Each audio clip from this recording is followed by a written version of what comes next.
Welcome to the Slop Farm. Enjoy the video. You start by objectively assessing where your vision stands and why it might be changing. Use a simple eye chart and note current prescription. This tells you what to fix first. Once done, gather clean lenses or glasses, a dimmable lamp, and a logbook so you can track progress.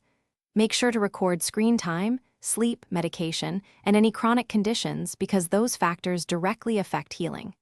This setup makes the next corrective steps precise and efficient. Now you move into active improvement.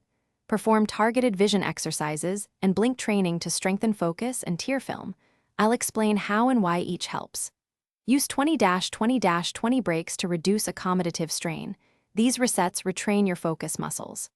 Optimize lighting to roughly 500 to 1000 lux, reduce glare, and increase font size to 14 to 18 points so tasks demand less strain. Make sure to add nutrition, omega-3, lutein, vitamin A, and hydrate because cellular repair depends on proper nutrients. Finish by consolidating gains and planning maintenance. Set 4 to 8 week check-ins to measure acuity and update corrective lenses when progress plateaus. If you experience pain, flashes, or sudden vision loss, stop exercises immediately and seek an urgent exam. These are red flags. Otherwise, tweak exercises, lighting, or supplement dosages based on measured results.